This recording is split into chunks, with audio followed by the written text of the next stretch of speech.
Acho que agora tá indo. Vamos ver aí se a galera vai começar a chegar.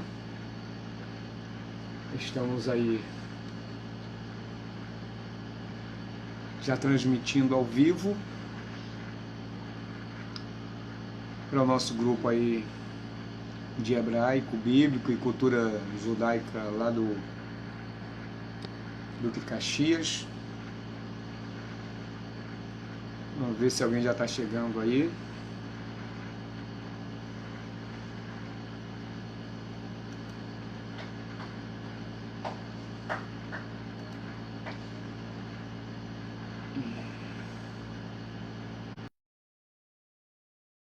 Vamos ver se alguém está dando já um tchauzinho. Dessa vez aí fazendo com a câmera retângulo. Ó, já tem uma pessoa aí já conosco. Já é o Cristiano, pastor Cristiano.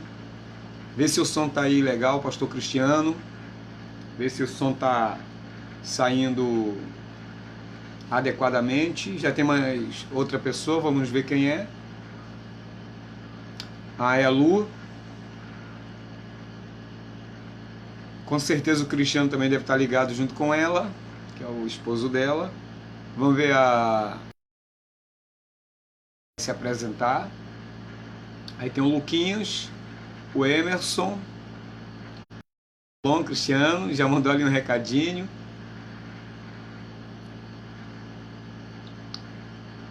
O som tá legal? Me responde aí para mim, por favor. A luz, se tá, o som tá legal.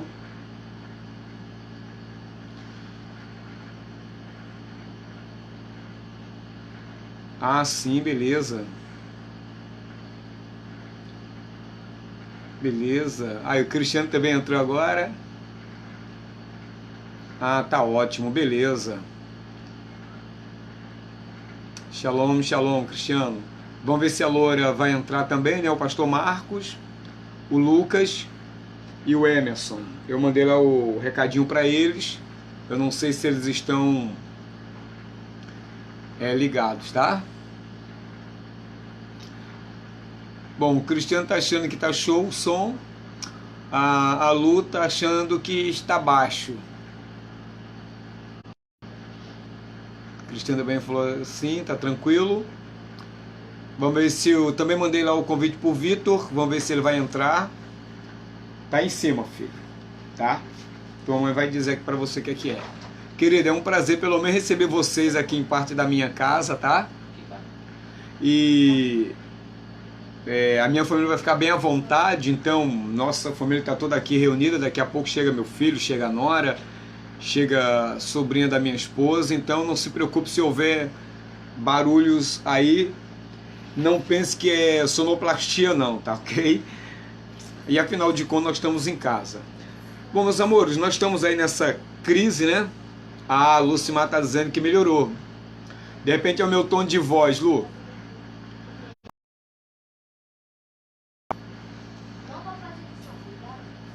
Nós vamos até ver uma outra ferramenta, se Deus permitir, não só por conta do corona, mas assim para uma facilidade de outras pessoas nos estarem junto conosco, estarem junto, participando desse momento aí tão especial para a gente.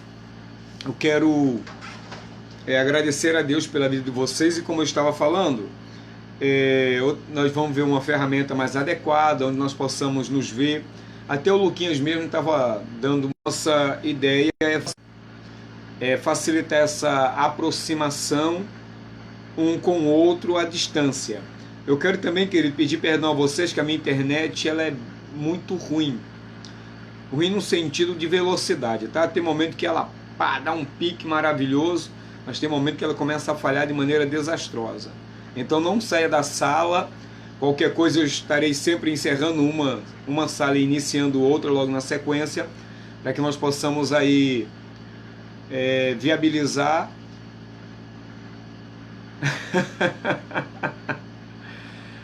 o Cristiano já está preocupado com o horário do café, com o horário do recreio. Isso nada mais nada menos afirma que para aprender, mas muito mais para comer. e para tomar aquele café que só o pastor Marcos sabe fazer. Bom, eu te prometo, Cristiano, que daqui a pouco você vai me ver aqui tomando um café, sem dúvida nenhuma, tá? E... são vocês mesmos. E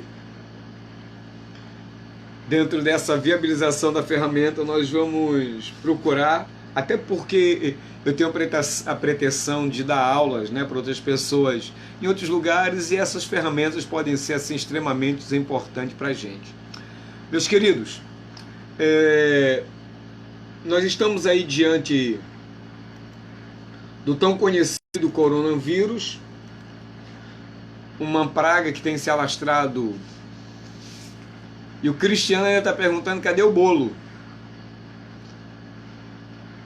Isso ainda vai dar muito o que falar. Eu não vou comer o bolo aqui não, porque não tem, mas o café eu tenho certeza que eu vou tomar. Eu tenho também quase que certeza que vocês irão providenciar um café caseiro aí para vocês. Meus amores, como eu estava dizendo, o coronavírus tem deixado a gente aí num isolamento social que, apesar de ter muito exagero, também tem muitas verdades nisso tudo. Então, por precaução, um dos mitzvot do Eterno é que nós devemos preservar a nossa vida e não tentar a Deus. Mas o interessante também dessas observações todas é que eu vi muitas pessoas usarem o texto de Shemot, né, que é o livro de Êxodo, fazendo referência àquele mandamento que se ficasse na casa fechado com as portas cerradas sobre si.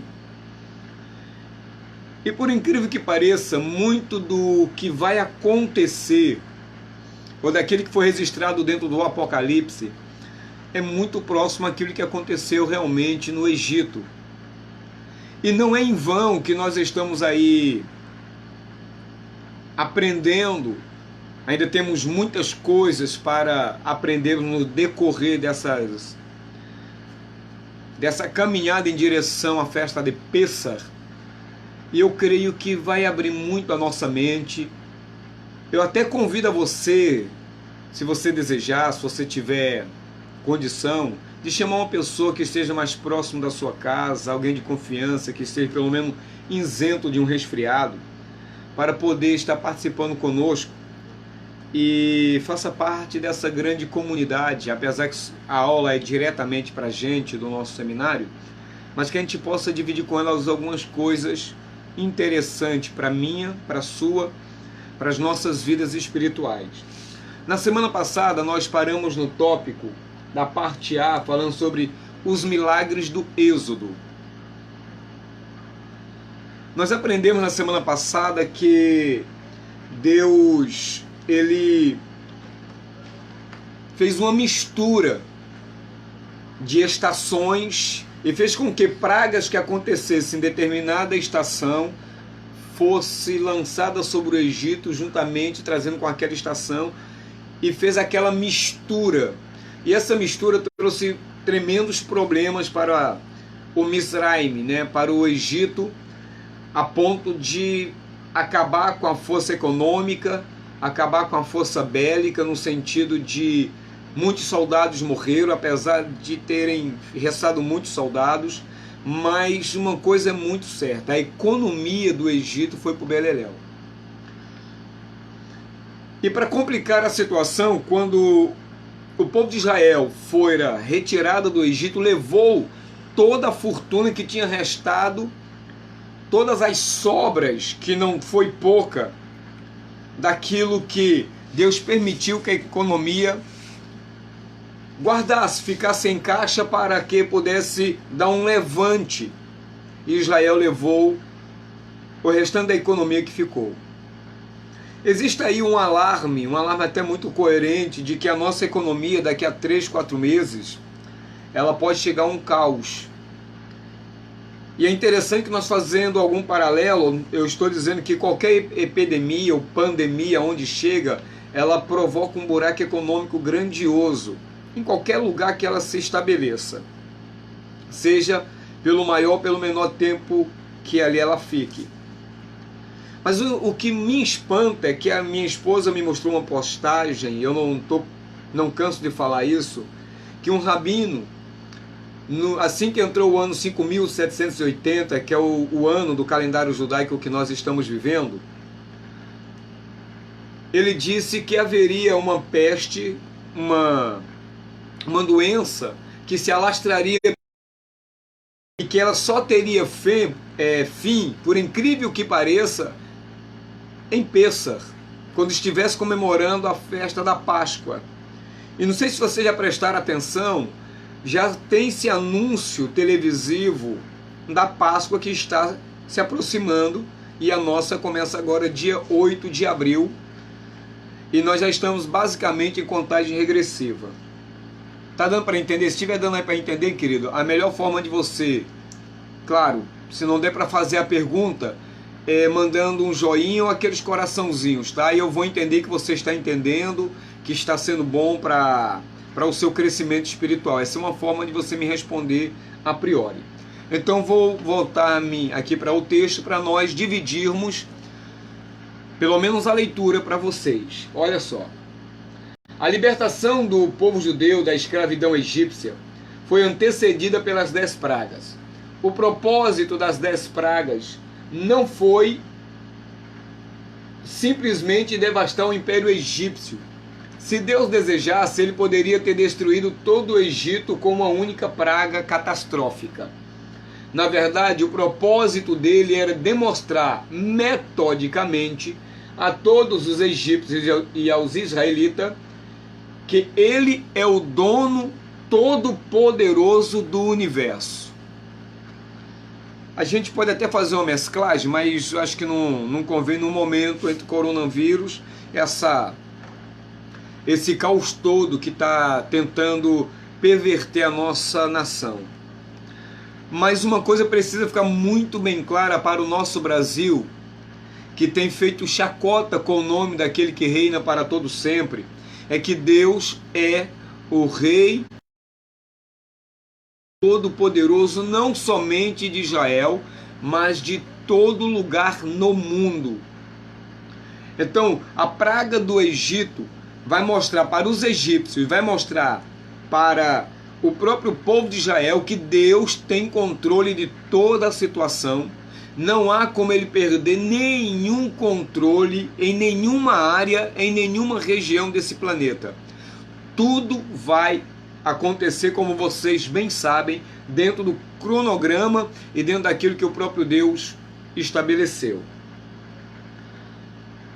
As pragas foram ascendendo em ordem de gravidade, mas se Faraó tivesse concordado em libertar os israelitas, as pragas teriam sido dispersas ou dispensadas. Outra coisa interessante, por conta dessa pandemia, o mundo todo agora se voltou em oração. Isso para mim é muito bom. Porém, isso não resolve todo o problema. O problema do Brasil não é a pandemia, não é a violência. Aliás, o problema do mundo não é as catástrofes que acontecem dentro deles, mas é a ausência de Deus por conta da incredulidade, por conta das blasfêmias, por conta do desprezar qualquer coisa relacionada a Deus. Então, exemplo de Faraó, se Faraó tivesse ali atendido o pedido, concordado com o pedido, as pragas teriam acabadas, a economia do Egito não seria sido tão atingida, não seria tão destruídos, e ainda haveria uma recompensa para o Egito. Porque todo aquele que obedece à voz do Senhor, ele recebe aquela palavra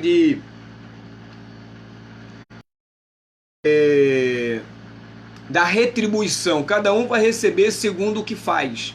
Quando Faraó recebeu do próprio Moisés a ordem de liberar o povo, se ele tivesse liberado, mesmo que já tivesse acontecido algumas pragas, Faraó teria se reerguido, o Egito estaria de pé de uma outra maneira, de uma outra forma, porque a obediência de Faraó nessa ordem, neste pedido do Eterno, traria consequentemente muitas bênçãos sobre aquele lugar.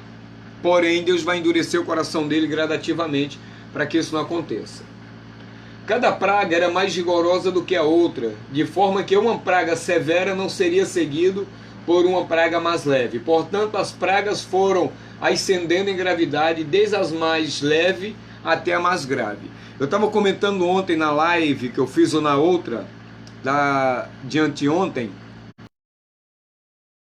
tendo um problema caótico no momento no Brasil, mas essa praga, se não houver uma mudança de comportamento dentro da nação brasileira e do mundo, essa só é uma preparação, que é uma praga leve, para uma praga mais severa. O mundo vem sendo assolado da mesma forma, uma praga leve, precedida de uma praga mais severa, precedida de outra praga mais severa, e assim sucessivamente. O nosso país, ele é um país extremamente abençoado, porém, algumas atitudes, algum comportamento contra a palavra, contra a Torá, contra a igreja, contra o povo de Israel, fez com que gerasse uma praga leve. E se nós, como servo de Deus, não sairmos orientando as pessoas a respeito, uma outra praga mais severa, mais danosa, mais complicada, pode vir sobre o mundo, vir sobre o nosso país e, queridos, e exterminar milhões de pessoas. A primeira série das 10 pragas demonstravam a existência de Deus em resposta à negação de Deus por parte de Faraó. Deus disse a Moisés para dizer a Faraó: assim diz o Eterno, através disto, tu saberás que eu sou Deus, e eis que com o cajado que está na minha mão, eu golpearei nas águas que está no rio, e elas se transformarão em sangue. Malvin diz o seguinte: a primeira série das 3 pragas, que foram sangue, sapos e piolhos, foi executado para demonstrar a existência de Deus. O que está aludido no versículo, saiba que eu sou Deus. Isso se deve ao fato de que Faraó negou a existência divina quando disse, em Êxodo 5:2, quem é Deus que eu deva escutar a sua voz? Por incrível que pareça, essa declaração de Faraó está ecoando desde aquela época até os nossos dias, e eu falo a nível de Brasil. Essa é uma palavra que muita gente declarou de outra forma, em forma de deboche, apresentando Jesus como gay, apresentando o pai carnal José como uma pessoa que foi traído por Maria. Então esses deboches é uma forma de dizer quem é Deus, para que eu possa ouvir. Ou seja, eu sou melhor do que Deus, eu faço melhor do que Deus, eu sei o que é melhor para a minha vida e para aqueles que estão ao redor do que Deus. Então essas coisas vão se aglomerando, e como tudo que nós fazemos, ela é não arquivada, mas ela vai para um depósito espiritual. A Lore acabou de chegar, bem-vinda, Loura.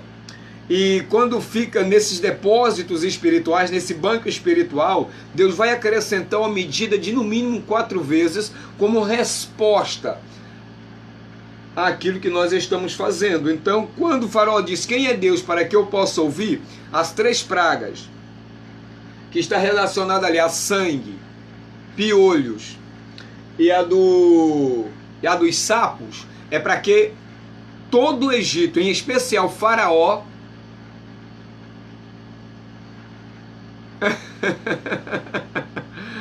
desculpa aí, Lu, mas foi assim mesmo, Louro, a culpa aí foi minha. Então essas 3 pragas foi uma resposta direto a Faraó. E quando chegou na praga dos piolhos, os magos disseram: olha, Faraó, nós não conseguimos reproduzir essa praga, então nada mais, nada menos, Deus existe, e é bom que você esteja com teus ouvidos abertos, com o teu olho aberto, com a tua alma preparada, porque vem chumbo grosso por aí. Aplicando assim a nossa nação, é muito importante que, vou colocar, olha o Vitor. Seja bem-vindo, Vitor. Você estava sumido, hein?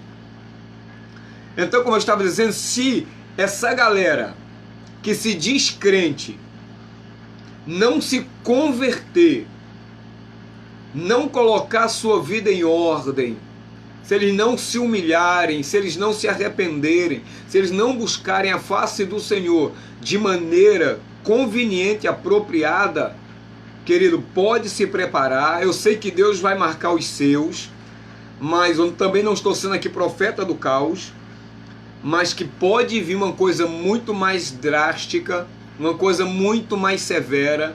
Não é que Deus vai nos castigar, querido, eu não acredito que Deus nos castigue, porém Deus deixou ordens específicas para cada ação receber uma reação. Então o homem só colhe o que planta. Então talvez esse momento de arrependimento pode fazer com que agora na Páscoa as pessoas se conscientizem de uma série de besteira que fizeram, de uma série de baboseira que fizeram, e Deus mude esse quadro. Mas a minha preocupação é quando essa epidemia, essa pandemia, esse problema passar, a galera vai continuar de chocarrices, a galera vai começar vai continuar a vida miserável de sempre, tá bom? O cristiano, mas por causa da incredulidade dos ímpios, nós vamos sofrer as consequências? Boa pergunta, Cris. Naquele partilhou, eu deixei uma palhinha justamente sobre essa pergunta que você fez agora. Nós não compreendemos os planos de Deus. Então, só quando nós chegarmos do outro lado, quando nós chegarmos lá no Olam Rabá, nós vamos entender o porquê alguns justos sofrem pela plantação, né? Pela ação do ímpio. A Bíblia lá em Salmos vai dizer que Deus tem prazer na morte dos seus santos. Então, a morte para alguém, ou até mesmo um problema, porque existe problema que algumas pessoas vão dizer que é melhor morrer do que ficar com aquele problema, como alguém que fica tetraplégico, né? Mas nós não sabemos o que está por trás de todos esses acontecimentos. Como nós somos seres gregários, ou seja, nós precisamos um do outro, o que acontece com um acontece conosco. O que um faz, o outro pode pagar, e nisso não há injustiça, pelo simples fato de Deus deixar sua palavra naquele requisito que nós devemos amar ao nosso próximo a nós mesmos. Então, um erro de um irmão pode respingar na minha vida, pode respingar na minha família. Um traficante que dá um tiro lá em alguém erra, né? Pode acertar um crente que está indo para a igreja, um filho de um crente que está acabando de chegar da escola, porque nós somos seres dependentes um dos outros. Então, o que o outro faz, um outro pode sofrer a consequência.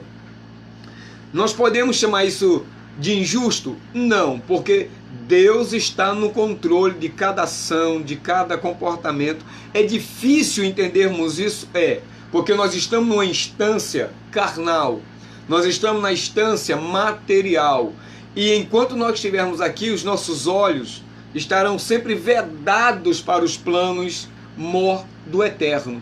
Por isso que é tão difícil compreender o porquê Deus se alegra na morte dos seus santos.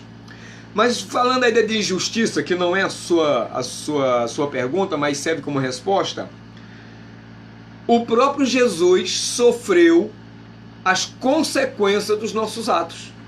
Isso seria uma injustiça avaliando de maneira humana, avaliando de maneira material. Como a própria Bíblia vai dizer que o justo sofre a pena pelos injustos. O santo santifica os impuros. O resgatador sofre a morte para poder nos resgatar desse marasmo, dessa situação, dessa coisa ridícula que é o pecado. Volto a repetir.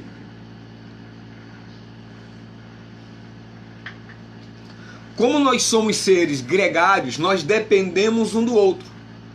Por isso, volto a repetir a questão de amar um ao outro, de amar o próximo. Jesus fala, tudo que você quer receber, você deve primeiro fazer para o outro. E você fazendo para o outro, você vai receber nós calculamos, né, 4 vezes mais sobre a sua vida. Não sei se eu te expliquei, mas infelizmente ou felizmente é dessa forma. Nós estamos nesse patamar que nos é vedado, nos é cegado todos os propósitos. E isso nos ajuda a usar a nossa fé. Isso nos ajuda a colocar a nossa fé em ação. E o que é fé? Fé é estar numa tendência de Deus, seja para receber uma consequência boa, falando de maneira carnal, de maneira humana, ou uma consequência ruim. O que vai determinar é o que vem depois dessa coisa ruim. Se alguém morre, seja por uma infelicidade, por uma irresponsabilidade de alguém, mas se ela morre com Cristo, se ela morre salva, Deus tem prazer na morte dessa pessoa, porque ela agora vai para uma instância superior, ela vai agora encontrar-se com o sagrado e vai receber uma recompensa por aquilo que ela fez neste mundo. Não sei se eu te expliquei. E se eu te expliquei, você manda aí um joinha de entender essas coisas.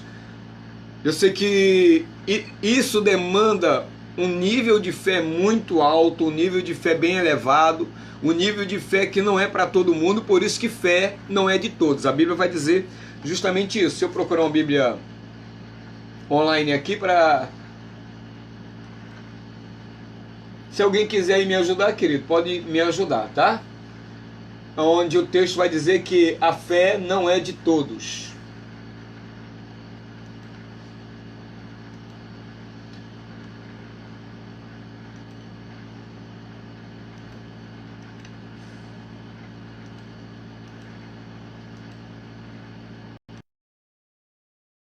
O computador.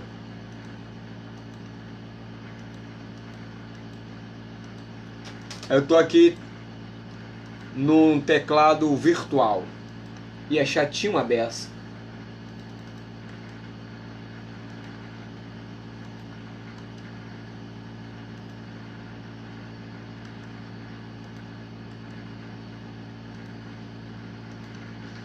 Eu não sei se eu te respondi, tá, meu filho? Mas eu espero aí.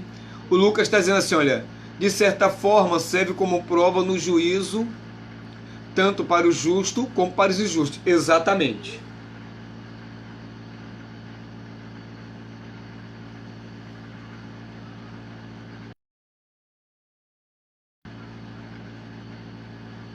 Deixa eu ver o que está mais escrevendo aqui.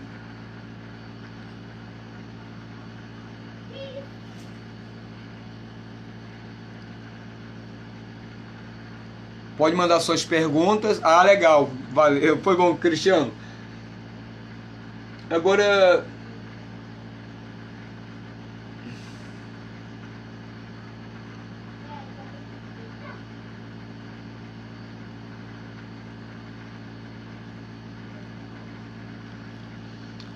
O Emerson aí, shalom, shalom, Emerson. Ah, o Cristiano também respondeu sim. Então, Cristiano, eu vou pedir uma Bíblia aqui online, um outro celular do meu filho, que eu tô com o meu, para mim procurar. Não é de todos, tá ok? Vamos nós então.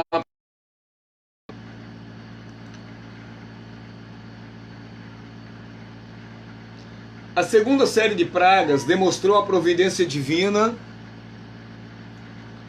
e o seu controle de todos os detalhes do mundo em resposta à alegação de Faraó que, mesmo se Deus existir, ele não tem poder sobre o mundo. Queridos, é outra coisa aqui muito interessante, essa observação. Quando Faraó diz quem é Deus para que eu possa ouvir, Faraó naquele momento, na sua fala, ele delimitou o agir de Deus. E quando alguém delimita o agir de Deus, não é que Deus tem que provar alguma coisa para ele, mas a própria criação que testemunha sobre a existência de Deus e o seu poder, vai de uma certa forma provar para esse cidadão que Deus existe e que ele detém o poder sobre todas as coisas e sobre todos. E o que é que vai acontecer? Por que Deus não vai diretamente a Faraó? Coloca aí, Lucas, para minha referência, filho. Valeu, obrigado. Por que Deus não se manifestou diretamente a Faraó? Para que Faraó pudesse usar de seu livre-arbítrio. Quando Moisés e Arão chegam diante dele, chegam como dois homens comuns. E chegando como dois homens comuns, está dando a Faraó a oportunidade de agir coerentemente, de colocar a sua fé em ação, coisa que ele não faz e ainda limita, ainda coloca Deus, de uma forma limitada. Então Deus vai fazer com que as pragas respondam para ele de certa forma,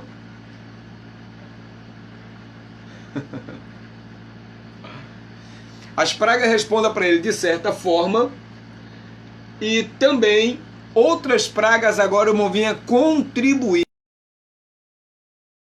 o conhecimento que Deus é Deus. Neste dia eu separarei a terra de Goshen. Agora, Cristiana, aqui vai trazer uma certa resposta para aquilo que eu não adiantei, porque eu saberia que chegaria aqui. E também vai consolidar a primeira informação que eu te dei. A segunda série de praga demonstrou a providência divina e seu controle de todos os detalhes do mundo em resposta à alegação de Faraó que, mesmo se Deus existir, ele não detém todo o poder do mundo. Olha que interessante. As primeiras 3 pragas, que foi a do sangue, que foi a do piolho e a dos sapos, parece que o povo de Israel sofreu uma consequência por conta disso, mesmo de uma maneira leve. Tá? Porém, nas outras pragas, nas 3 pragas consecutivas, olha o que é que acontece. Neste dia eu separarei a terra de Goshen, sobre a qual o meu povo se encontra, e não haverá lá uma mistura, não haverá lá nenhuma mistura de animais selvagens, para que tu saibas que eu sou Deus no meio da terra. Lembre-se que nós temos um jargão no meio evangélico de dizer que Deus sabe quem é os seus. Pode ter certeza que esse texto aqui é o que dá fundamento para isso. Deus sabe guardar os seus. Quando o Faraó duvida de Deus, Deus agora coloca uma marca sobre a terra de Goshen, aonde o povo de Israel está centrado, habitando lá, continuando trabalhando seu dia a dia, e as outras pragas agora não alcançará, não atingirá o povo de Israel em Goshen, porque Deus vai mostrar para Israel e para a gente que ele detém, que ele faz o que quer, na hora que quer, da maneira que ele quer, e sabe guardar no dia do aperto, do dia do mal, aquele que o serve. Quando alguns têm que passar pelo dia mal, é para aprimorar a fé desse sujeito. É para aprimorar a fé dessa família. Então olha só, Malbim diz, a segunda série de 3 pragas, que são de animais selvagens, de epidemia e furúnculos, demonstrou a providência divina. Faraó não acreditava que o Deus Supremo supervisiona cada pessoa e acontecimento individualmente. Eu acho isso aqui de uma grandiosidade enorme. Por isso que fé nos leva a depositar toda a nossa na decisão de Deus para as nossas vidas. Deus, ele, olha que interessante, ele supervisiona cada detalhe da tua, da minha, cada acontecimento, cada situação, cada momento, ele vai supervisionar de maneira individual, porque ele está no meio da terra. Então Deus sabe separar um do outro. Deus sabe quem serve e quem não serve, tá bom, Cristiano? No meio da terra, isto é, aludindo no versículo, de forma que tu saibas que eu sou Deus no meio da terra. Esse clamor que a igreja ultimamente tem feito, tem levado muito não crente também a orar. Isso é uma demonstração que Deus não está alheio a cada detalhe das nossas vidas, por menor ou por maior que seja.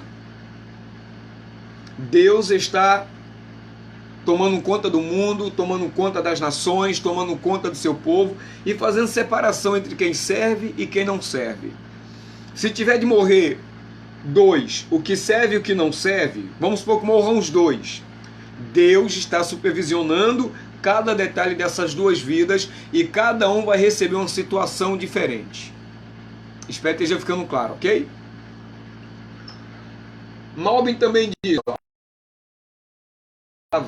que o poder de Deus é absoluto e incomparável.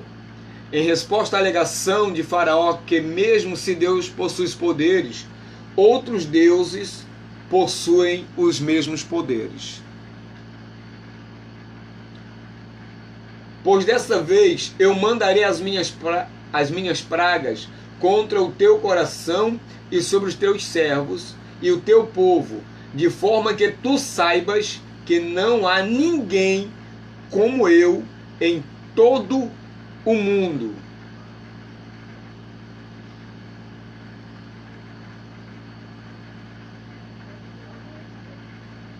Muito interessante. Moshe foi instruído a contar a Faraó que o propósito da terceira série de pragas, que é granizo, gafanhotos e escuridão, era demonstrar que Deus tem poder absoluto e incomparável. Embora a existência e a providência de Deus já tenham sido demonstradas, Faraó ainda pensou que existiam outros deuses e poderes que às vezes podem superar a Deus. Este ponto é aludido no versículo, para que tu saibas que não há ninguém como eu em todo o mundo. Então são declarações muito fortes, tá? São declarações na qual eu e você, podemos colocar total confiança. Cada um de nós precisamos nos manter sempre atentos, porque cada acontecimento vai revelar um pouquinho do agir de Deus. Vai revelar uma nuance, vai revelar uma característica de Deus na nossa existência à medida que nós estivermos caminhando lado a lado com Ele. Ele vai ser o Senhor da terra, Ele vai ser aquele que vai supervisionar cada pessoa individualmente e Ele também vai mostrar que não há outra força, nem menor do que a dele, não existe. Não existe Deus, tá, queridos? Então, vamos tirar essa mentalidade de que existe um outro Deus que luta com Deus. Não existe. Quando a Bíblia vai falar de outros deuses, é de uma forma a declarar que as outras nações acreditam nisso e que o próprio povo de Israel não acredita. Mesmo que se mencione o nome desses supostos deuses, eles não são deuses, tá? Eles são chamados lá de divindades, de poderes, mas só há um único e verdadeiro Deus, que é o nosso eterno, a qual nós estamos fazendo menção dele aqui, tá bom? Espero que esteja ficando claro aí para vocês.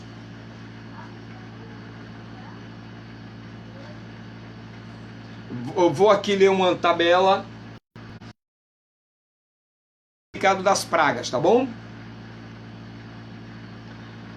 A praga de sangue, que é uma das primeiras da série, atributo de Deus. Vou falar aqui as 3 pragas, que é sangue, sapo e piolho. Olha que interessante. Olha como é que o atributo de Deus vai se manifestar nessas 3 pragas. Das primeiras 9 pragas, a primeira série de 3 pragas demonstravam a existência de Deus. Em resposta à negação a Deus de Faraó, quando ele pergunta, não há Deus. Tá? Não há Deus. tá bom? Isso é muito interessante.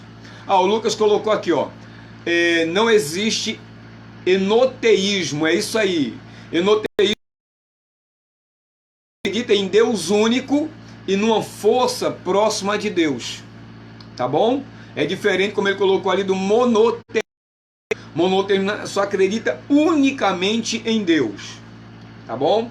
Criaram-se aí uma teoria que o diabo brigava lá com Deus e aquele duelo, né, aquele dualismo do inferno, e só parece que Deus sempre ganhou do diabo nos 45 do segundo tempo, quase, ou na prorrogação. Balela. Localização física dessas pragas. A primeira série de pragas veio de baixo, da água e da terra. E sendo pragas menores, elas foram realizadas por Arão. Aqui vai entrar um detalhe muito interessante. Isso está em Êxodo 7:17, 7:28 e 8:12 no Tosafot, sobre a Agadá, tá? Isso aqui é uma literatura hebraica. O poder de Deus sobre a água, seres aquáticos e pó da terra. Advertência a Faraó. Com advertência, da água com advertência, seres aquáticos com advertência, pó da terra sem advertência. As 3 pragas que Faraó não foi advertido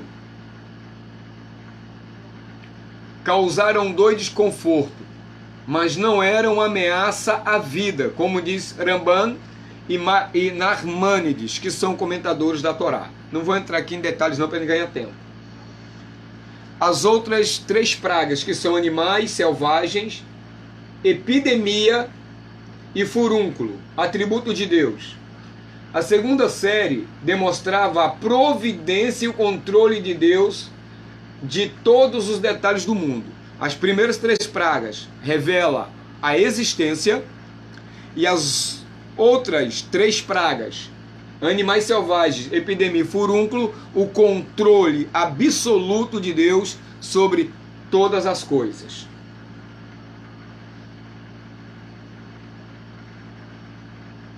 Quando você estiver fazendo essa leitura aí, querido, inclusive até o Lucas está repetindo aqui, ó, de Êxodo. Quando você estiver lendo essa leitura, preste bastante atenção nos detalhes. Mesmo que elas não estejam, mesmo que nós não estejamos lendo em hebraico, mesmo no português, nós aprendemos muitas coisas com ela, tá? O Lucas colocou aí, coloca a terceira lá, Lucas, para mim, por favor. Que é 8:12, Êxodo 8:12. Voltando aqui as outras, a segunda série de 3 de resposta à alegação de Faraó que mesmo se Deus existir, ele não possui autoridade sobre o mundo. Essa observação você lê em Êxodo, capítulo 8, verso 18.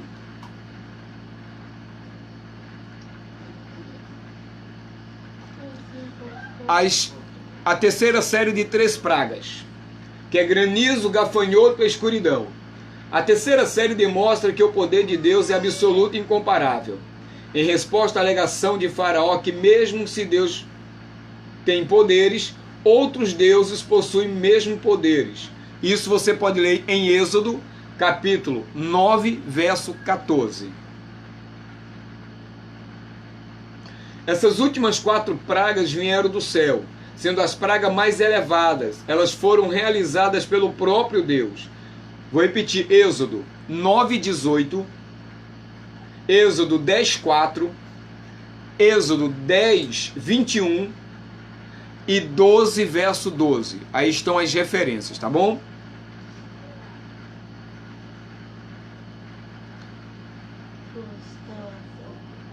A morte dos primogênitos, que acontece, é a 10ª praga, manifesta o controle direto de Deus sobre a vida e a morte. Isso aí são muito importantes. Deus vai mostrar para toda a raça humana que ele detém o poder da vida e da morte. Ele tem um texto em Deuteronômio,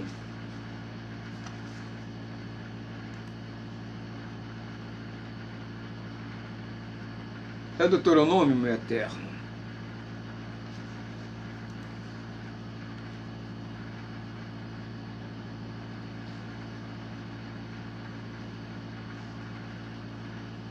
Deixa eu ver aqui.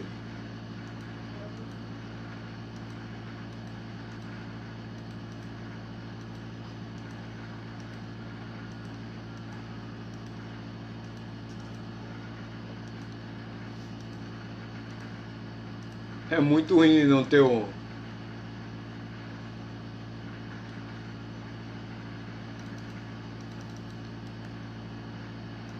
É muito ruim não ter um teclado assim que possa nos ajudar.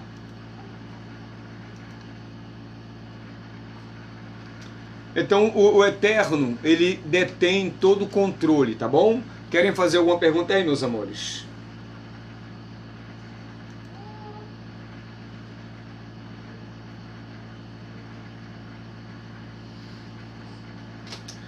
Olha o que eu vou ler aqui em Deuteronômio, capítulo 32, verso 39. Vede agora que eu sou, e mais nenhum Deus há. Eu mato e faço viver, eu firo e eu saro, e ninguém há que escape da minha mão.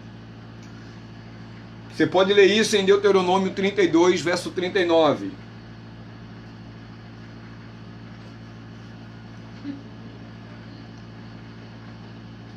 Então o Eterno, ele detém todo o poder. Entre outros textos que nós poderíamos usar, e ninguém, queridos, tem que pedir satisfação a ele, e ele também não tem que dar satisfação a seu ninguém. Minha netinha acordou, queridos. E tá aqui brincando com a avó dela. Daqui a pouco vocês vão ver ela dando uns gritos ali querendo mamar. Continuando. A praga dos animais selvagens é chamada aqui, tá, pastor Cristiano? E a todos que estavam lá presentes naquele estudo da última segunda-feira. Preste bastante atenção aqui, meus queridãos, olha só.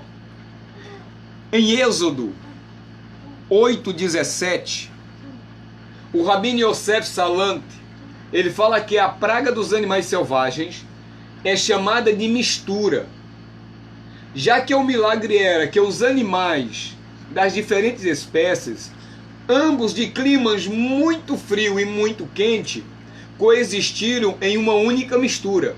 Além disso, o clima particular acompanhava cada animal de forma que ele pudesse sobreviver. Olha como é que Deus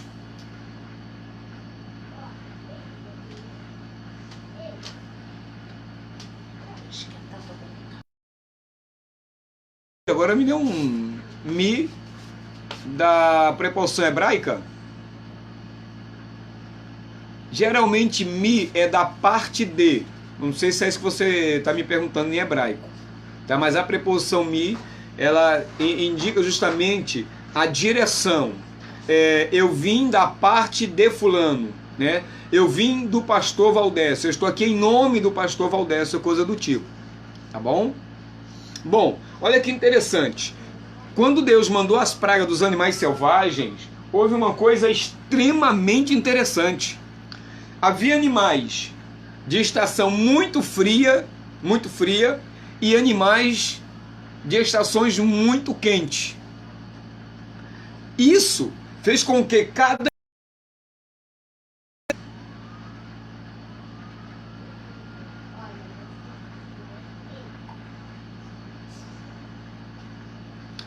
Eu já te respondo isso aqui, meu filho. Fez com que quando os animais aparecessem, para que ele se mantesse vivo e cumprisse o seu propósito, a estação veio junto com ele. Olha a confusão, olha o cataclismo que houve na terra do Egito para provar que Deus faz o que quer, na hora que Ele quer e quando quer. Parece até que eu estou pregando, né? Deu para entender, queridos? Eu ainda não entendi aqui o prefixo mi de possessão. Emerson, ainda não consegui captar a sua pergunta. Eu ainda não consegui.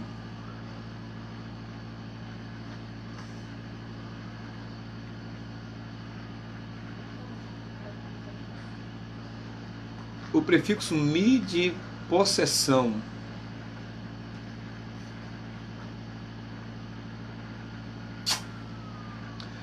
Eu ainda não consegui entender a pergunta. Depois você me esclarece, meu filho, sobre que preposição é essa que você está me perguntando.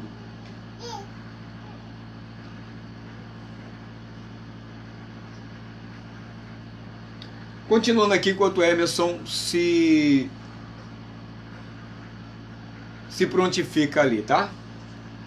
Ele continua dizendo assim, olha: pois se tu não permitir que o meu povo saia, eu enviarei contra ti a mistura, ou seja, animais selvagens. As casas do Egito estarão cheias das misturas, e também um solo onde eles estão. O Be'er Yosef pergunta, ele faz uma pergunta da palavra Misraim. Não, aí já não é uma preposição não, o Emerson. Completo, tá?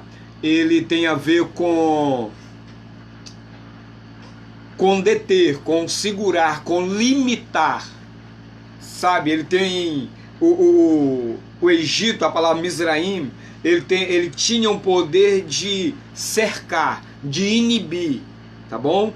De fazer com que as pessoas estivessem limitadas. A palavra no nosso bom português seria limitado. E foi justamente isso que ele fez com o povo de Israel. Ele tentou limitar aquela galera ali, tá bom? Não sei se eu te respondi. Olha só, pergunta número 1. Por que a praga de animais selvagens é chamada de mistura? Em hebraico está chamada de mistura, que é a palavra arov. Que é a palavra hebraica arov. Então, por que a praga de animais selvagens é chamada de mistura? Se referindo à mistura de animais que vieram com estas pragas. Especialmente porque o nome mistura não se refere à essência da praga, como ocorre com os outros nomes das pragas, sangue, sapos e piolho. A pergunta número 2. Além disto, qual é o significado da expressão "e mesmo no solo onde ele se encontra"? E mesmo no solo onde ele se encontra. Muito interessante. Vamos para a resposta número 1. Qual é a pergunta número 1? Por que a praga de animais selvagens é chamada de mistura? Se referindo à mistura de animais que vieram com essas pragas. A resposta é: esta praga constituiu em espécies diferentes de animais de todo o mundo. Olha que absurda. Olha que coisa assim que a gente tem que temer muito a esse Deus. A resposta: esta praga constituiu em espécies diferentes de animais de todo o mundo. Cara, isso é muito grande. Obviamente, alguns desses animais só podem viver e sobreviver em clima muito frio. No entanto, outros animais, como cobras, podem viver somente em um clima quente. Porém, durante estas pragas, todas as espécies puderam coexistirem. E de acordo com que essas espécies estavam coexistindo juntas, as estações climáticas os acompanharam. Da mesma forma que imitou o povo de Israel, Deus fez com que essas pragas, a mistura de animais de todo mundo, também estivesse resumida só dentro do Egito. Sem dúvida, isso demonstrava que a praga era um milagre e não meramente um fenômeno natural, como às vezes ocorria. Para aludir a essa coexistência milagrosa de diferentes espécies juntas, a praga foi chamada de Arov. Ou seja, de mistura. Muito... Nosso Deus querido, nós não temos ideia. É porque a nossa Bíblia ela é muito simplista.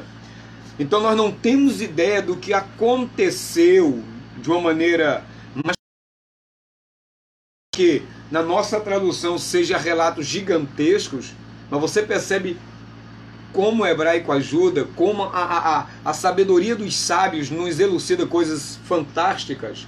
Querido, tá dando para entender? Dá aquele legalzinho ali para mim saber se você está entendendo ou não, tá ok?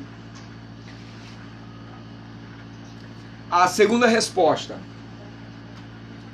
Quando Deus provocou o aparecimento de diferentes espécies de animais, ele fez com que cada animal seja acompanhado por um clima específico e condições de terreno que eram adequados para ele. Deus do céu. Filha, isso é muito forte. Por mais que parece que toda vez que eu falo disso aqui, toda vez que eu aprendo isso aqui, através do meu ensinamento, eu fico abismado. Querido, eu vou me espantar isso aqui 300 vezes se eu ler. Querido, só eu aqui não, né? Ah, não, o Vitor já tá ali mandando o seu like. Que loucura!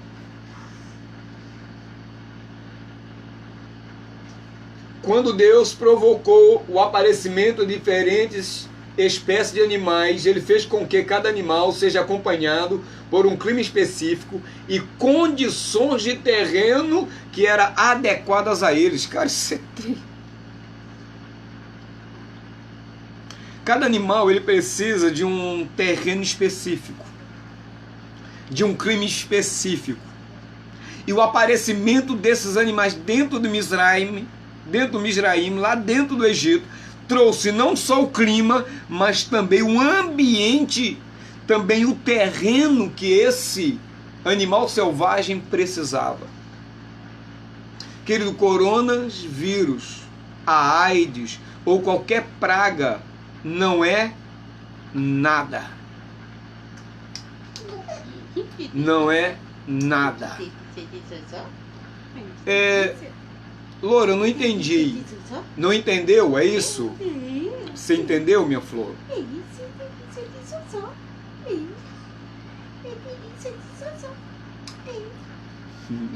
Se você não entendeu, faz uma pergunta específica para mim, para ver se eu consigo te responder, tá bom?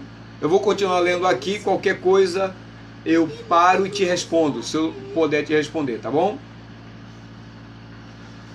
Portanto, quando o versículo diz: uma grande mistura de animais selvagens chegou e a terra estava sendo destruída devido à mistura, como está em Êxodo 8:20, é uma referência à repentina mudança climática e às temperaturas que acompanham mal, do frio para o quente, do quente para o frio. Isto provocou a destruição da terra, já que as mudanças drásticas no clima causaram a disseminação de doenças e prejudicaram fisicamente a terra e o solo. Aí você entende quão importante é a gente ter na nossa... Ah, tá! Valeu, Lori. Vale, agora eu entendi, minha flor. Então, olha só, Lori, que coisa extraordinária. O clima destruiu a particularidade, os climas, melhor dizendo, as particularidades do clima existente no Egito. O terreno foi, de uma maneira abrupta, de uma hora para outra, preparado para que esses animais pudessem ali estar, para que eles pudessem ali sobreviver e pudessem cumprir o seu propósito. Então, meus amores, nenhuma enfermidade, nenhum problema, nenhum vírus é nada diante do que Deus pode fazer. Vou mostrar minha netinha aqui para vocês.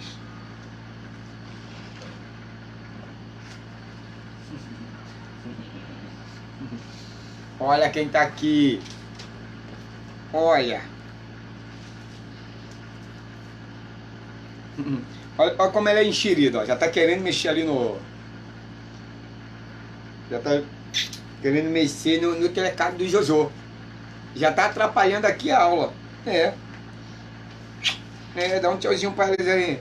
Tchau. Aí, essa daqui é assim, ó, daquela assim, ó, dá tchau de mão fechada aqui, ó. Tchau, meninas e meninos. Tchau. Agora quem vai dar aula sou eu, tá?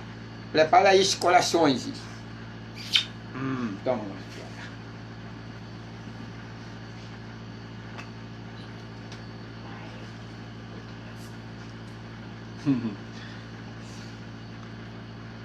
Então, o Egito foi destruído de uma maneira muito mais danosa do que o que nós imaginávamos, né? Não foi só algumas praguinhas, né? Foram milagres em cima de milagres, milagres em cima de milagres, e cada um aí trazendo tá recebendo um montão de coração aqui, hein? E foi em uma sequência de fatores e que agora nós estamos tendo ideia. Claro, existem outros relatos que a gente não vamos estudar aqui, mas está dando...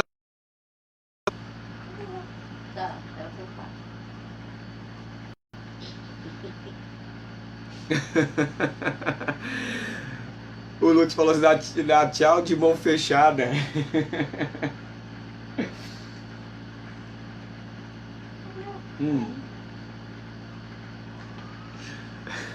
Verdade. A fonte acima mostra como o milagre de Deus demonstraram que Ele está ciente e controla todos os detalhes da existência. Essa demonstração de providência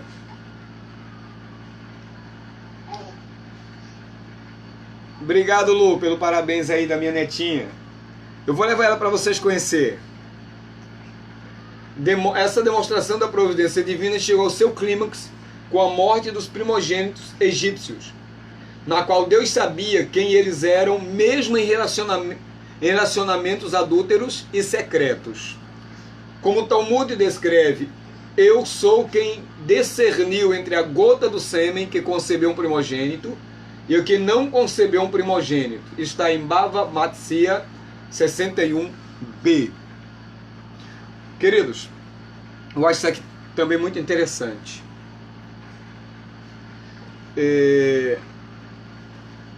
A vida tem um valor extraordinário.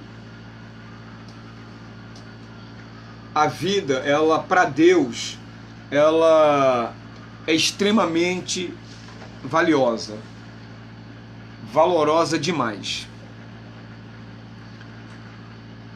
Deus vai fazer com que a praga dos primogênitos aconteça. Essa vai ser a última praga que abrirá as portas para que o povo de Israel saia.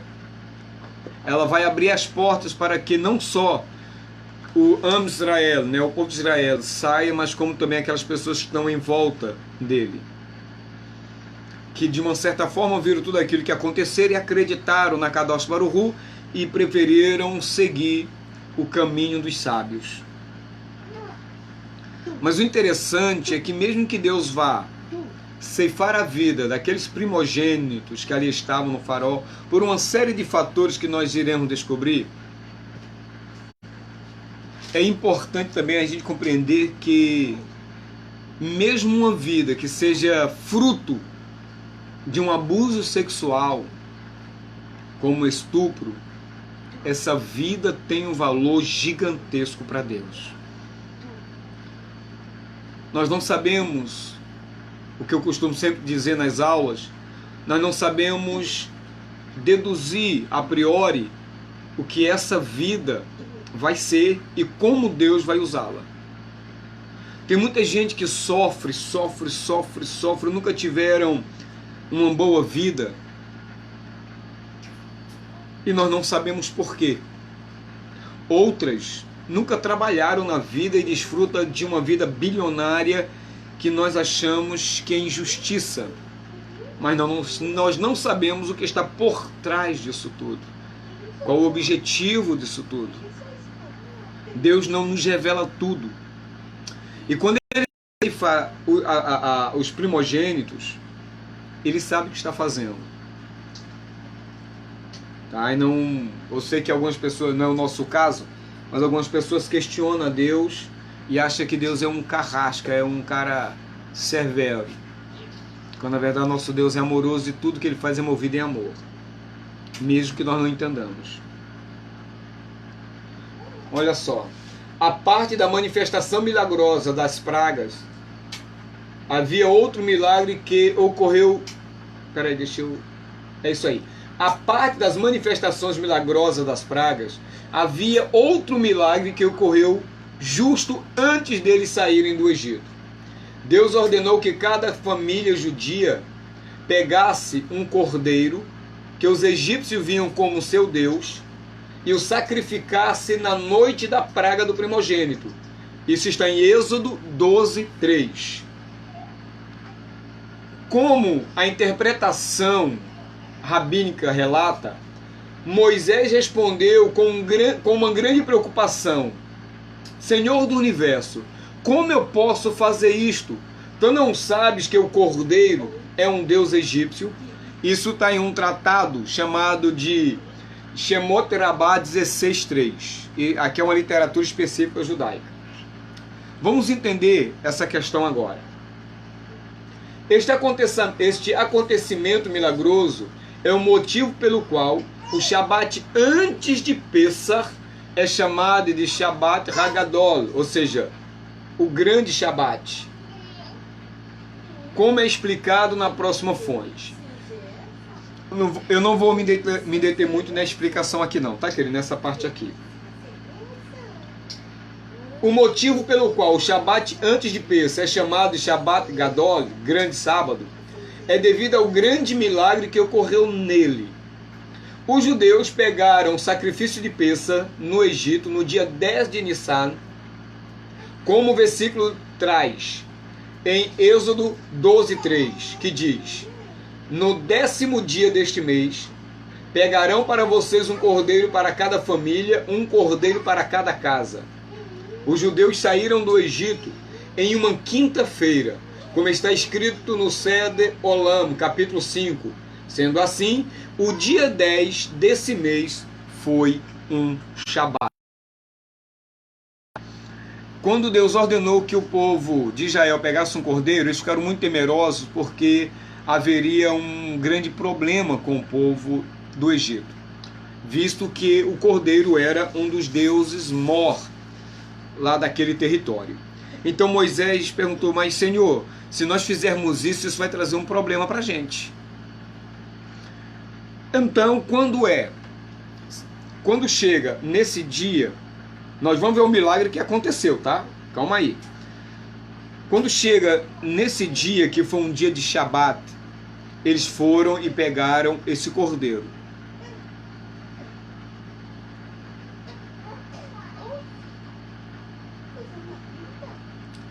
E o que foi que vai acontecer? O que é que acontece nessa história toda? No Shabat, o cordeiro fica guardado domingo, segunda, terça. Na quarta-feira ele é sacrificado e comido dentro de casa, e na quinta-feira os judeus saem de Mizraim. Ou seja, as portas que os limitava, que os detinha, foi arrebentada, foi quebrada, e o povo de Israel teve que sair apressadamente. Ou seja, o dia 10 de Nissan, aqui na Páscoa judaica no Egito, aconteceu num sábado. E este sábado, que antecede a quinta-feira da saída do povo de Israel do Egito, é chamado de Shabat Hagadol, o grande sábado. Cada um pegou um cordeiro para o sacrifício de Pessah e o amarrou ao pé da sua cama. Os egípcios perguntaram o que eles estavam fazendo. Eles responderam que eles iam matar o cordeiro como um sacrifício de Pessah, pois o Eterno os ordenou a fazê-lo. Os egípcios se irritaram muito pelo fato dos judeus abater os seus deuses, mas eles não puderam dizer nada. Devido a este grande milagre, nós chamamos este Shabat de Shabat Hagadol, o grande sábado. Foi este o milagre, ou seja, a impossibilidade dos egípcios reagirem contra o povo de Israel. Agora imagine toda aquela nação se revoltando contra Israel naquele momento. Então Moisés, dentro do Midrash, dentro de uma interpretação rabínica, ele teve cuidado. Senhor, como isso vai se dar? Deus disse, faça e deixe o resto comigo.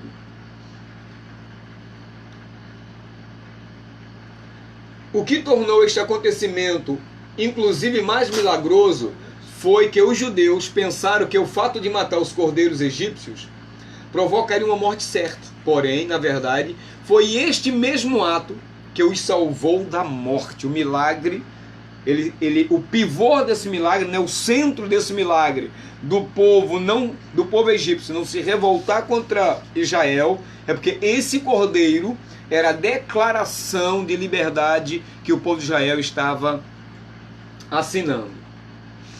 Porém, na verdade, foi este mesmo ato, já li. Pois durante a praga da morte do primogênito, Deus passou sobre as portas, picadas com o sangue do cordeiro. Êxodo 12, 23. E os judeus foram salvos. Como está em Ramban, Maimônides, Moré, Nevurim, Guia dos Perplexos, lá no capítulo 3, verso 46. Isso aqui são só observações, tá ok? É isso aí, 10 de Nissan. Pode ser com 2 S também, tá? Isso aí, beleza. O clímax do êxodo no Egito foi o milagre divino da abertura do Mar Vermelho para o povo judeu. Lembre-se que eu tenho falado sempre que o povo de Israel ele vai mencionar 2 fatores muito importantes. A saída do povo de Israel através dos milagres e principalmente o 7º dia de Pêssar, que se dá na travessia do Mar Vermelho. Esse Mar Vermelho ele tem um simbolismo muito forte, muito grande entre o povo de Israel, tá ok?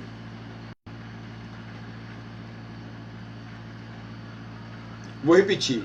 O clímax do êxodo do Egito foi o milagre divino da abertura do Mar Vermelho para o povo judeu e, posteriormente, o seu fechamento sobre o exército egípcio que estava o perseguindo.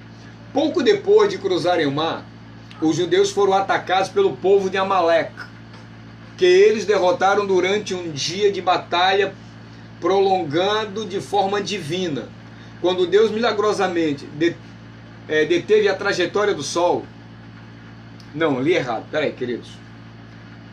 Pouco depois de cruzarem o mar, os judeus foram atacados pelo povo de Amaleque. Esse povo de Amaleque foram destruídos durante um dia de batalha prolongada de forma divina, que foi quando Deus milagrosamente deteve a trajetória do sol. O Maharal ensina o significado relativo de todos os milagres egípcios, baseado na explicação do Talmud em motivação de Jetro de associar o povo judeu. Antes de se converter ao judaísmo, Jetro, ou Itro, tinha explorado todos os tipos de idolatria. Não vou entrar nesse detalhe não aqui, tá? Bom, o que vai acontecer agora é o seguinte: quando o povo de Israel passa pelo Mar Vermelho, aonde o exército de Faraó é submergido pelo fechamento do mar, toda peça de ouro que os egípcios continham naquele momento, o povo de Israel foi e os tirou e se apossou dele.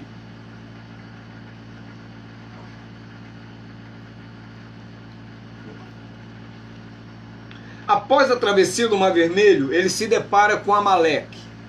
Amaleque então covardemente ataca o povo de Israel por trás, mas Deus o derrota porque age divinamente e Amaleque naquele ínter ali perde a batalha. E agora vai entrar um personagem muito interessante. Na nossa Bíblia pode estar Jetro ou Reuel. Tem um outro nome que agora eu não me recordo. Em Talmud Bavli Zevarim 16a. Fala que há 3 opiniões alárricas sobre que acontecimento inspirou Jetro a se converter e se associar ao povo judeu. A abertura do Mar Vermelho, a guerra com Amaleque ou a entrega da Torá. Eles vão discutir isso agora, e isso é muito importante. O que Jetro escutou que o motivou a se converter e se associar ao povo judeu? Orabe, Yoshua disse que foi na guerra contra Amaleque. Rabi Eliezer Hamodai disse que foi na entrega da Torá. E o Rabi Eliezer disse, esse é um outro, tá? Que foi na abertura do Mar Vermelho. Rashi, em Shemot 18:1, escreve que 2 acontecimentos, já reduziu, eram 3. Rashi reduz para 2. Acontecimentos inspiraram Jetro a se associar ao povo judeu: a abertura do Mar Vermelho e a guerra com Amaleque. Maharal explica que Rashi concorda com Rabi Yeshua que Jetro chegou após a guerra de Amaleque. Olha só. O Maharal, em Gur Aryeh, em Shemot 18:1, diz: as 10 pragas do Egito não explicam a decisão de Jetro de se associar ao povo judeu, pois se fosse por este motivo, ele teria feito isso antes. Ou seja, eles agora estão discutindo a conversão de Jetro, sogro de Moisés. O que teria motivado Jetro a se converter ao povo de Deus, a entregar a sua vida a Deus, visto que ele já tinha experimentado todo tipo de idolatria? Inclusive, a tradição vai dizer que Jetro foi um dos conselheiros que não concordou com a visão dos magos que Faraó deveria exterminar as crianças que nascessem. Então alguma coisa motivou. O Maharal vai dizer aqui que não foram as pragas, porque se fossem as pragas que aconteceu durante um ano, ele já teria entregado a sua vida, já teria modificado o seu comportamento. Então ele descarta as pragas. E ele diz o seguinte: não podemos explicar o versículo e Jetro escutou tudo o que Deus fez para o povo judeu de maneira literal, como está escrito na Torá, pois não é lógico dizer que Jetro veio se converter devido ao fato dele ouvir sobre todos os milagres, pois se fosse por isso ele teria ido do Mar Vermelho e muito antes da guerra com Amaleque para se converter, já que as 10 pragas milagrosas um ano inteiro antes de sua chegada. Então foi descartada aqui a hipótese das pragas ou dos milagres no Egito. Por que isso? Ele vai dizer que as pragas no Egito eram milagres localizados em contrastes com os milagres globais da abertura do Mar Vermelho e da guerra de Amaleque. Cara, isso aqui é interessante. O que o nosso querido sábio está dizendo aqui é que toda praga... Um cafezinho agora seria bom, hein? Aí, um cafezinho agora seria bom, hein? Não tá na hora aí? 9h15. Já pedi o meu aqui, eu já sei que daqui a pouco vai chegar. Já é 9h15? Já é 9h15, filha. Só um cafezinho só, minha filha. Tem come? 15, 9h15. Então, para acontecer, como eu estava explicando, o que aconteceu ali dentro do Egito, isso repercutiu no mundo todo? Sim. Mas a priori foi algo lá, foi algo restrito a eles. Diferente do que estaria reverberando entre a abertura do Mar Vermelho e a derrota de Amaleque. Se você está entendendo, pelo menos em parte, aquele joinha para mim entender que você está entendendo. Portanto, os milagres específicos e locais que ocorreram no Egito não fizeram com que Jetro reconheça que Deus é maior do que todas as outras divindades, até que ele viu a guerra com Amaleque e a abertura do Mar Vermelho. Pois o milagre na guerra com Amaleque foi quando os céus, o movimento do sol foi detido, com o movimento da esfera celestial foi interrompida. Isto não é considerado um evento específico e local a todo mundo, ou serve todo mundo. Da mesma forma, a abertura do Mar Vermelho era considerada um acontecimento global, já que toda a água do mundo se abriu no mesmo tempo. Olha que coisa fabulosa e fascinante. Enquanto as pragas foram localizadas dentro do Misraim, restrita aquele lugar, a abertura do Mar Vermelho, olha que coisa maravilhosa. Obrigado, filho. Shalom, shalom. Senhor, muito obrigado por esse momento, por esse café. Que Deus abençoe muito a minha esposa. Pode até existir café gostoso, mas delicioso como o da minha nega, não tem. Delícia.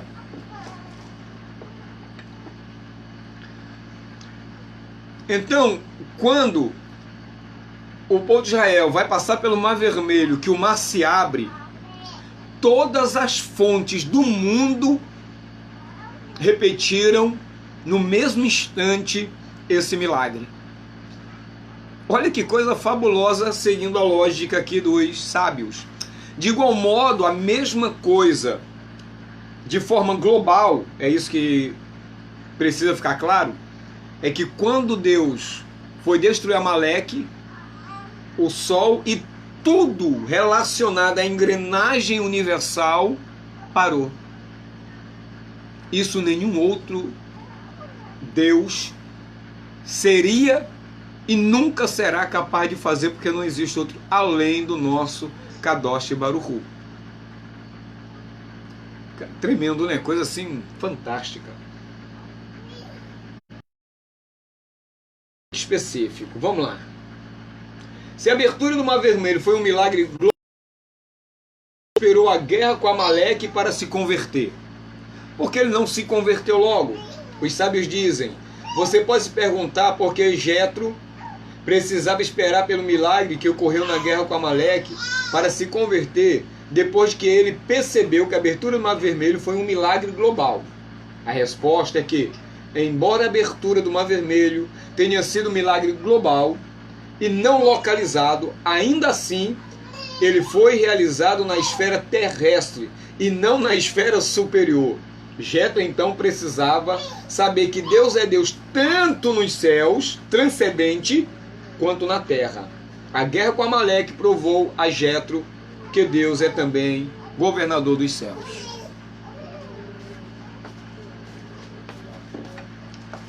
E aqui você precisa lembrar daquela aula que nós tivemos entre o imanente e o transcendente. O imanente, na crendice do povo daquela época, os seus deuses, né, as suas autoridades, as suas divindades, poderiam manipular a natureza. Então, quando Deus abre o Mar Vermelho, foi um milagre global, mas foi o que aconteceu na esfera da suposta liberdade de autoridade dessas divindades. Agora, quando a coisa transcendeu, quando a coisa foi além da expectativa, além do concebível, Jetro fala assim: espera aí, esse não é um Deus territorial, ele não é Deus só dos montes e dos vales, ele é o Deus do universo, ele transcende, ele está além. Então Jetro toma uma atitude. Por que Jetro esperou a entrega da Torá, se ele já havia entendido que Deus governava os céus e a terra? É um outro fator. No entanto, para o Rabi Eliezer Hamodai, que diz que Jetro veio se converter após a entrega da Torá, da abertura do Mar Vermelho e da guerra com Amaleque, estes acontecimentos não bastaram. Eles somente mostraram que Deus governa as esferas terrestres celestiais. Jetro precisava saber que não havia outra divindade além de Deus e mesmo acima do céu. E a Torá chega a esse nível. Ou seja, a Torá vai fechar para Jetro e para toda a raça humana que Deus governa os céus, que Deus governa a terra, e como ele diz aqui, e nós precisamos saber que a divindade além de Deus tudo e todos, e ninguém pode subestimá-lo.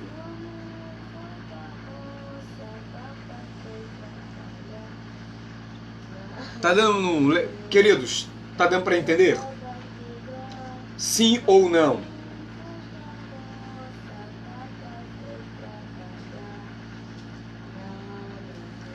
Sim ou não, galera?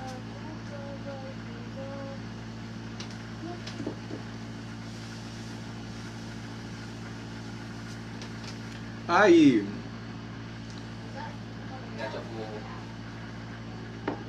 Tchau, minha princesinha. Daqui a pouco o Jojo vai dar uma cheirinha em você.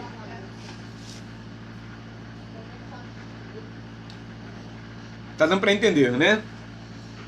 Eu vou entender o silêncio de vocês, ou a falta de reação de vocês como um sim.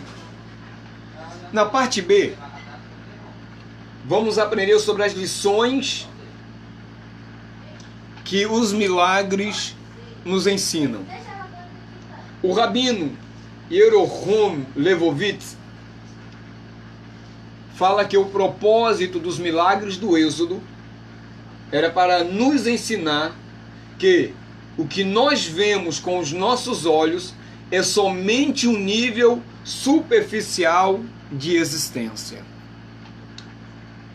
A verdade é que o objetivo principal de todo o êxodo do Egito é a crença no conceito dos milagres.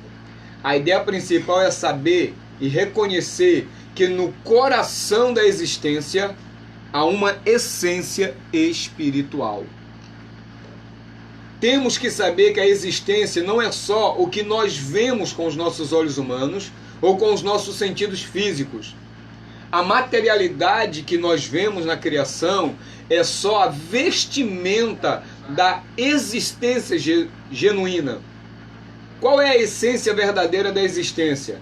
Que a experiência egípcia demonstra. É a espiritualidade, que é a fonte de toda criação.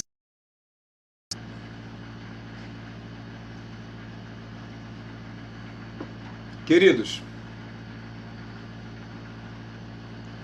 a importância da espiritualidade precisava ser mais valorizada. Eu não estou dizendo que nós devemos espiritualizar tudo, mas que nós deveríamos captar a espiritualidade de tudo.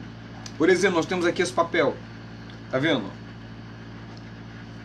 Minhas anotações, várias, aqui ó, aonde você vê tem caderno, tem escritos, muitos, aqui ó,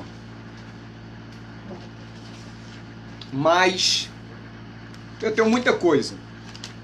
Às vezes não tenho coragem, às vezes, de publicar.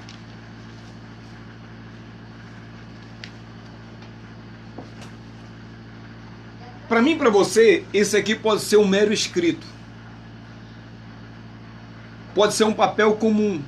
Da mesma forma que ele foi usado aqui para escrever algumas reflexões, alguns estudos de sábios, esse caderno também poderia estar sendo usado para a contabilidade do tráfico. Para enrolar um cigarro de maconha ou qualquer outra coisa. Então você percebe que as coisas materiais, ela detém espiritualidade. Ela pode nos fornecer espiritualidade, ou ela pode fornecer-nos mais materialidade. Nós podemos nos tornar pessoas mais materialistas e mais distantes do Senhor. Então, a nossa função é conseguir captar as informações espirituais diante dos acontecimentos. Por exemplo, esse celular. Olha o tamanho de espiritualidade que ele está transmitindo quando nós o usamos de maneira adequada. Mas ele pode ser um instrumento de morte. Pode ser um instrumento de perturbação familiar. Vai depender de como nós estaremos utilizando. Então, a materialidade, ela vai nos conceder a espiritualidade necessária para que ela seja captada por nós nela. Não sei se a minha internet caiu aqui.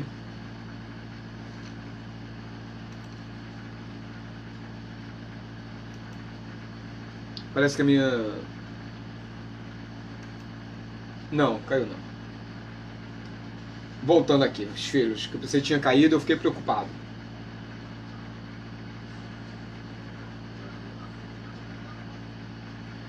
E um detalhe muito importante é saber que a espiritualidade, como diz aqui, ó, a espiritualidade que é a fonte de toda a criação.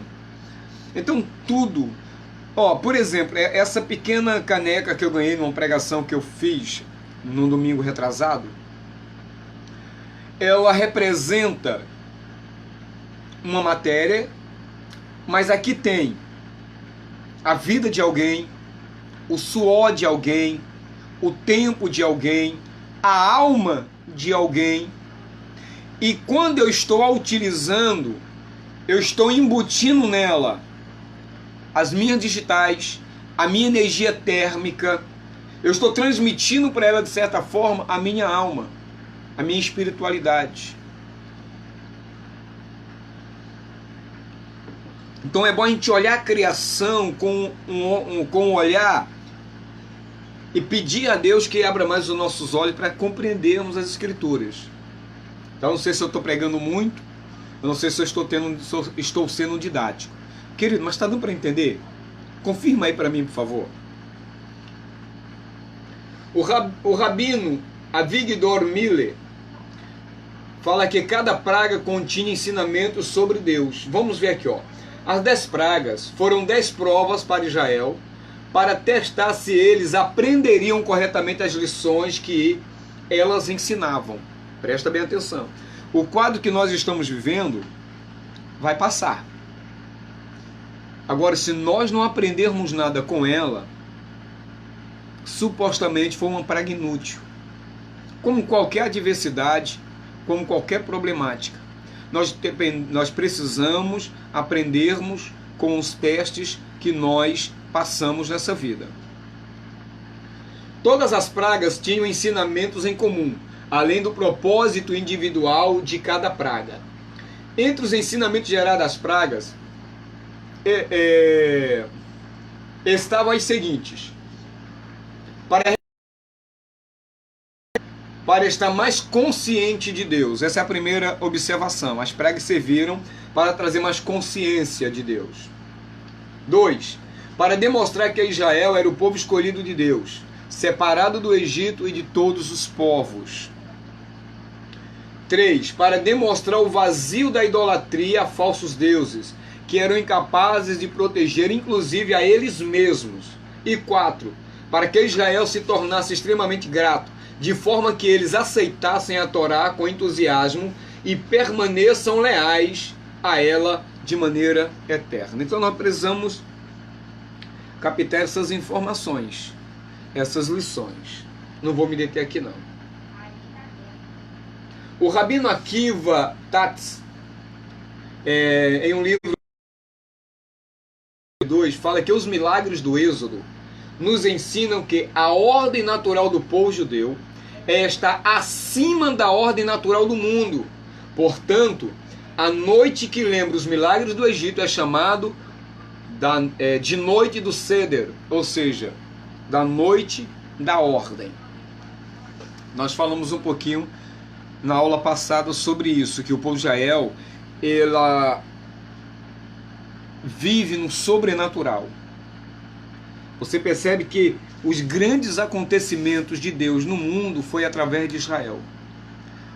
Quando Israel caminhava no deserto de maneira sobrenatural, as sandálias cresciam junto com as crianças, as roupas cresciam junto com as crianças, não faltava pão. O man, que é o maná, ele tinha o poder de fazer com que as pessoas sentissem o gosto daquilo que eles desejassem, de tão maravilhoso que era. O maior condicionado central do universo foi desfrutado pelo povo de Israel na caminhada no Egito, caminhada no deserto para a terra prometida. E durante 40 anos, 40 dias, 40 anos, nem dia nem de noite era capaz de molestar aquele povo, nem frio e nem calor. Então o povo de Israel é um povo do sobrenatural. E nós somos incentivados a usar o sobrenatural. Ó, Esfas Hermes expressa comemorados na ordem de Pessah e o resto da história judaica de uma forma belíssima. Ele pergunta por que nós chamamos o processo da noite de Seder de um Seder, que significa ordem, uma série de eventos previsíveis. É estranho que nós comemoramos a série mais intensa de milagres, o afastamento mais acentuado da ordem natural, com o nome de Seder, com ordem.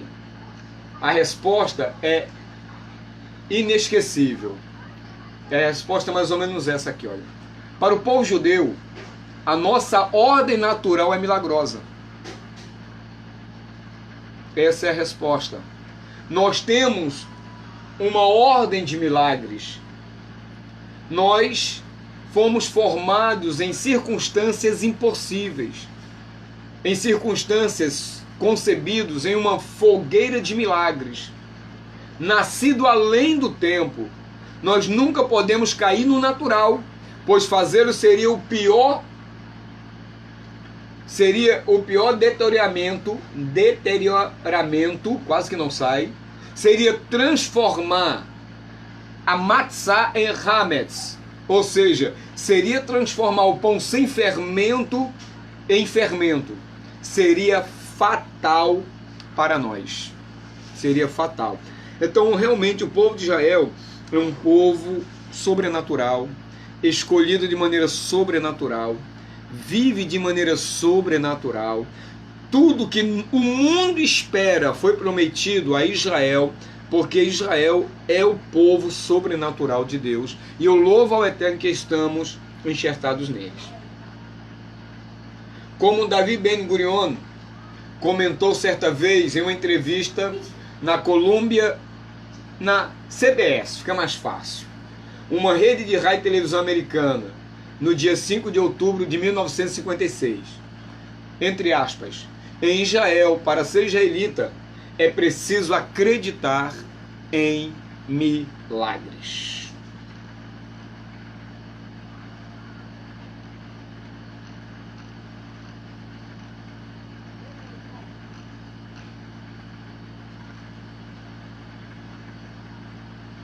Glórias a Deus. E aqui, querido, nós terminamos a nossa primeira apostila sobre Pessah. Eu não sei como é que você está recebendo essas informações. Eu não posso ver os rostinhos de vocês. Eu não sei o quanto vocês estão concentrados no que está sendo dito. Eu não sei o nível de capacidade de entendimento que vocês estão recebendo essas informações. Mas nós acabamos a primeira apostila. Nós temos aí não que nós iremos estudar todas, nós temos pelo menos em mente mais uma com mais outra que é sobre o Seder de Pessah. Mas eu fico assim, toda vez que eu estudo essa apostila e transmito, eu tento ser o mais racional possível, mas para mim é um pouquinho difícil. A minha mente vai longe. Aí às vezes eu quero aplicar o que não é para ser aplicado. Aí às vezes eu quero trazer uma outra reflexão que parece não se encaixar naquilo que nós estamos aprendendo. Mas e aí, galera? Me diz aí o que vocês acharam, por favor. Se tem alguma pergunta.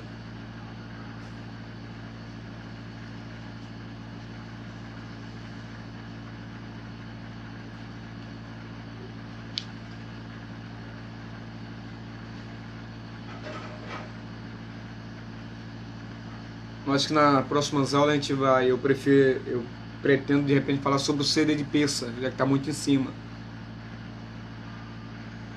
E aí, o que vocês acharam? Eu sei que é um delay para vocês responderem.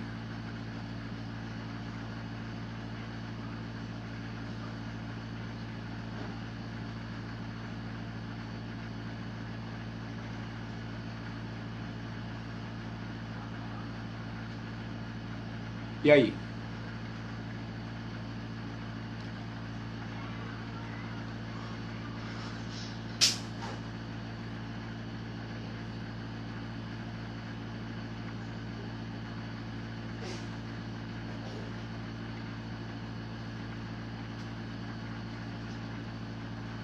É? E aí? Diz, filho. Tá. Ainda não.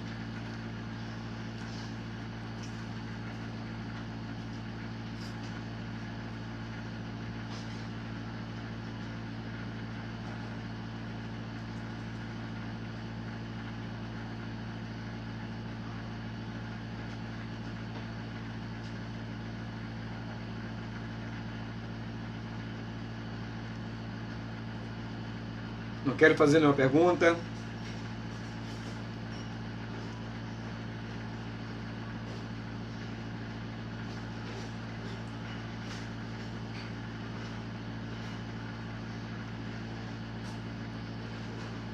Da próxima aula eu vou pegar o celular da minha esposa e vou gravar nele, porque pelo WhatsApp de repente fica mais rápido.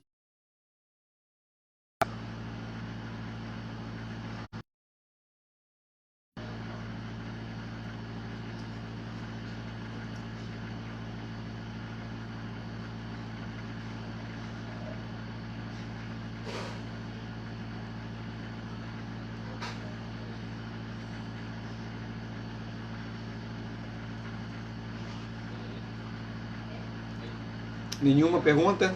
Nenhuma observação?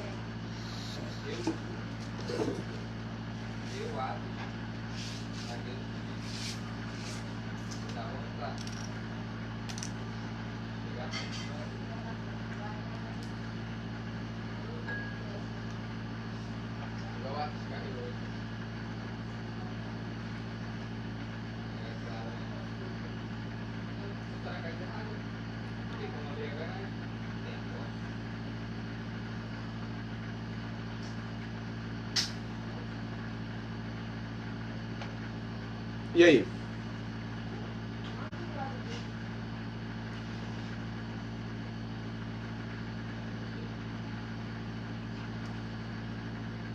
Nenhum joinha aí?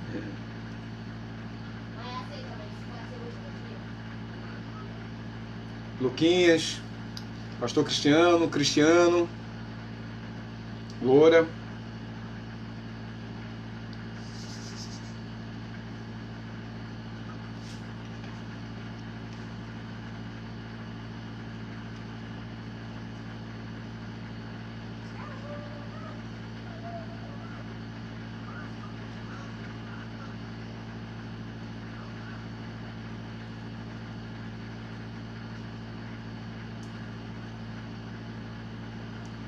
Ninguém vai fazer mais nenhuma pergunta?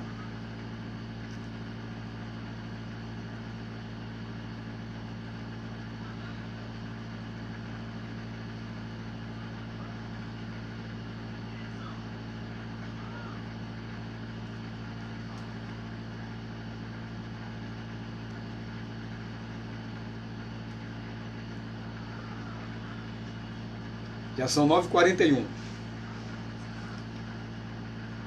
Temos aí alguns minutinhos, ou senão a gente encerra a aula. Mas eu...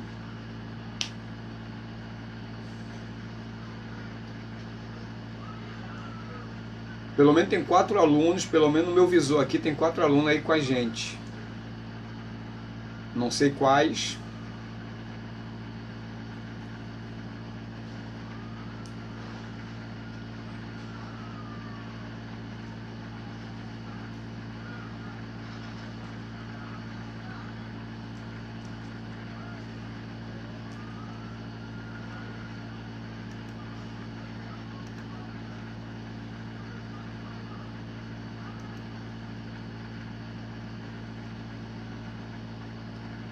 Então ninguém vai fazer pergunta, ninguém quer comentar alguma coisa.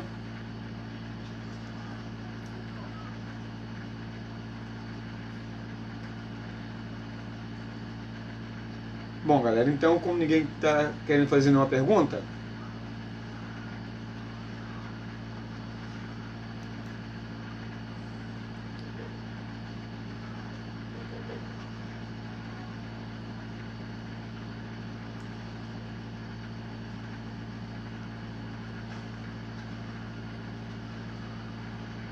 não, então vamos fechar por aqui, queridos.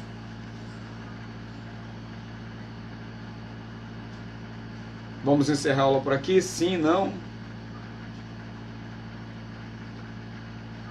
A impressão que eu tenho é que eu estou sozinho aqui.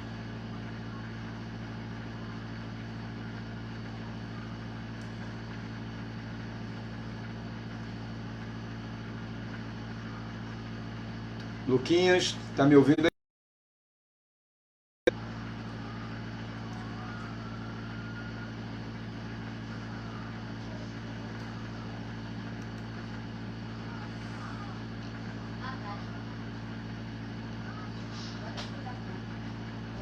Bom, como ninguém, não sei se está acontecendo algum problema de delay, vou encerrar a aula por aqui, tá bom? Tranquilo?